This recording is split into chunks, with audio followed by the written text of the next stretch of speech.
आइए हम समझते हैं कि नो मैपिंग और लॉजिकल डिस्क्रिपेंसी का नोटिस बीएलओ ऐप के माध्यम से कैसे करेंगे।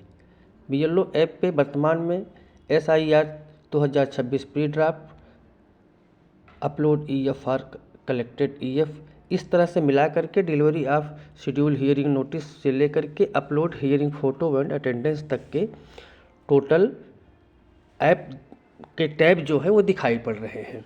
तो इन टैब में हमें सबसे पहले इस टैब में हमको सबसे 3 चरण में काम करना है। 3 चरण में हम काम करेंगे तब हमारा नोटिस का निस्तारण फाइनल होगा। कौन सी नोटिस? जिस नोटिस को हम ऑफलाइन हमको मिली हुई है और उसको हम मतदाता के पास ले जा कर के हमको अपलोड तक की प्रक्रिया करनी है। तो 3 चरण में हम उसको करेंगे। पहला चरण हमारा ये है कि हम 1 नंबर पे ये रखेंगे कि डिलीवरी ऑफ शेड्यूल हियरिंग, मतलब कि सबसे पहले हम उस मतदाता के पास उस नोटिस को लेकर के जाएंगे और इस टैब को ओपन करेंगे तो स्टेप बाय स्टेप जो मांग रहा है उसको हम अपलोड कर देंगे। तो हमारा ये मतलब कि हम मतदाता से संपर्क करके उसको नोटिस इशू करा दिए हैं, नोटिस दे दिए हैं और उस नोटिस की पावती अपलोड कर दिए हैं। ये हम इस टैब पे शुरू करेंगे। ये हमारा पहला चरण होगा। दूसरा चरण होता है हमारा यहाँ पे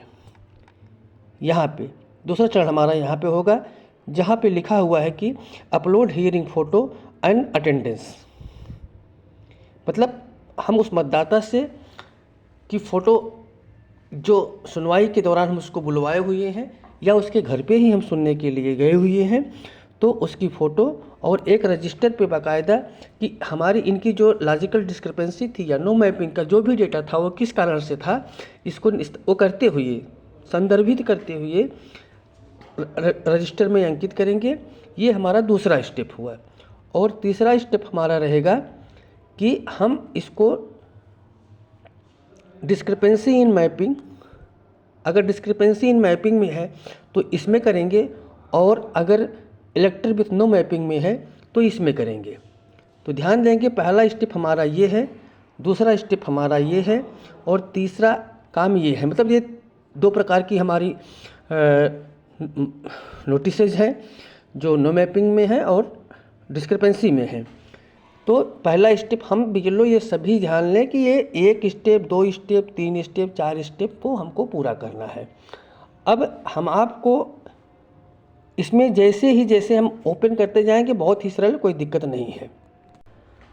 अब जब हमको लॉजिकल डिस्क्रिपेंसी में अपलोड करना है 2003 की मतदाता सूची, उससे संबंधित जो मतदाता है और मतदाता का जो प्रोगेनी है उससे संबंधित हमको जो संबंध रखता हुआ डेटा, चाहे आधार कार्ड, खतौनी, राशन कार्ड, जो भी उससे संपर्क स्थापित हो जा रहा हो।